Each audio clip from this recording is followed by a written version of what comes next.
The Galactic Military Academy's training grounds hummed with the nervous energy of 100 different species, all gathered under the harsh violet sun of Kepler 442b. Tennessee watched from his position near the obstacle course as another Kralovian cadet, 7 feet of rippling, muscle and chitinous armor, strained against the gravitational resistance bar.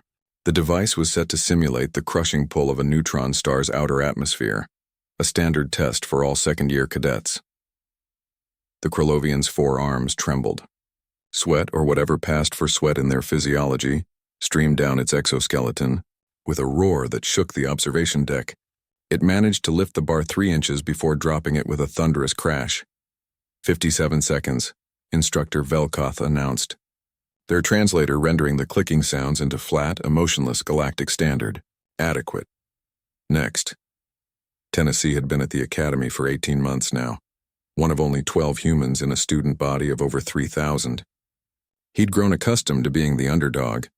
Humans were newcomers to the galactic stage, barely 2 centuries since first contact, and still considered a curiosity by most of the established civilizations.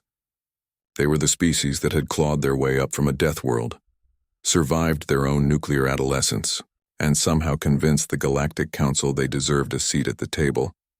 But they were still weak, still soft, still struggling to prove they belonged. Cadet Tennessee.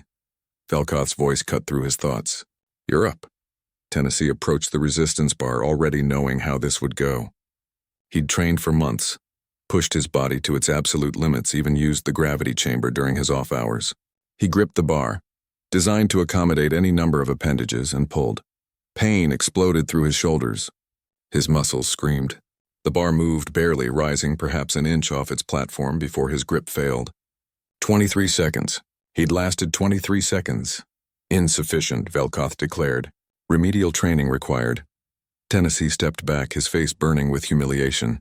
Around him, he could hear the clicks, chirps, and subsonic rumbles that passed for laughter among some species. The human cadet. Of course he failed. Cadet Cecilia, Velkoth called. Final candidate. The whispers stopped. Cecilia had been at the academy for exactly 3 weeks.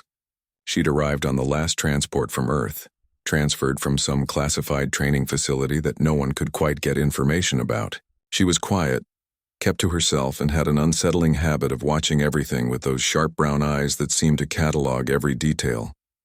She was also human. Tennessee had tried to talk to her once, eager to connect with another member of his species.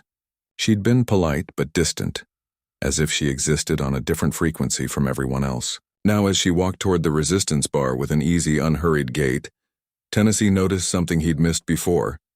She moved like a predator. Each step was precisely placed, economical, perfectly balanced. Cecilia stopped in front of the bar.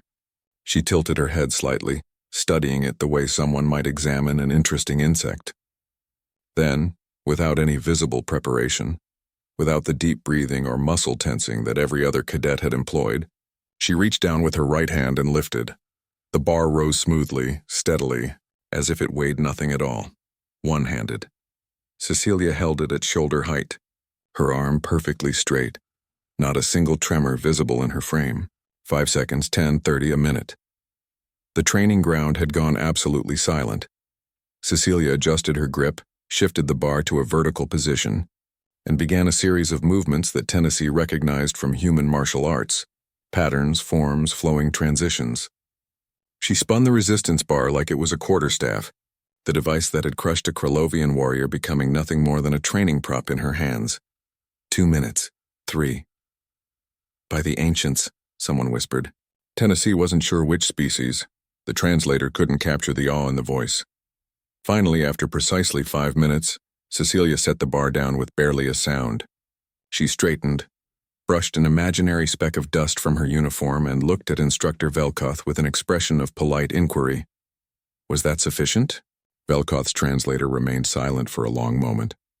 Tennessee wondered if the instructor was too shocked to speak, or if they simply didn't know what to say. Finally, explain. Cecilia's expression didn't change. I'm human, sir. Earth, our homeworld, has a gravitational pull of 9.8 meters per second squared. We evolved in it, adapted to it. Most species in the Academy come from worlds with 40 to 60% of Earth's gravity. They're stronger than us in other ways. Better reflexes, enhanced sensory capabilities, specialized combat adaptations. But raw strength against gravitational resistance? She paused, and Tennessee could have sworn he saw the ghost of a smile. That's what we do, sir. We're the species that evolved to stand upright on a heavy gravity world, that learned to run marathons and climb mountains and carry our wounded off battlefields. That bar is set to simulate stresses that would be extraordinary for most species. For us, it's just home.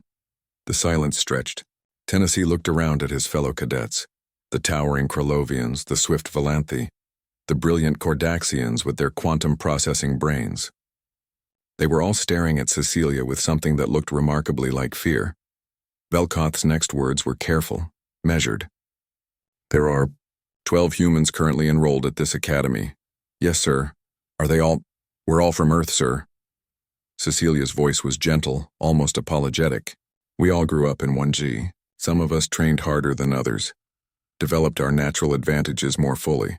But yes, sir, any human could do what I just did given proper conditioning. Tennessee felt something shift in his chest. All those months of feeling inadequate, of being the weak link, of struggling against standards designed for species from low-gravity worlds.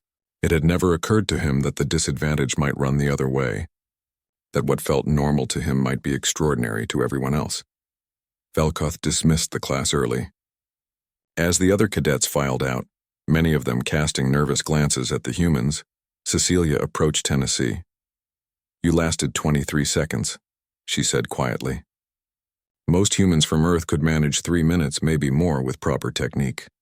Want me to show you? Tennessee looked at her, really looked at her, and saw not distance but patience. The patience of someone who understood what it meant to be underestimated. Yeah, he said. I'd like that. Cecilia smiled, and for the first time since arriving at the academy, Tennessee felt like he wasn't just representing humanity. He was beginning to understand what humanity actually meant. They were the species from the heavy world, the ones who carried weight as easily as breathing, and they were only just getting started.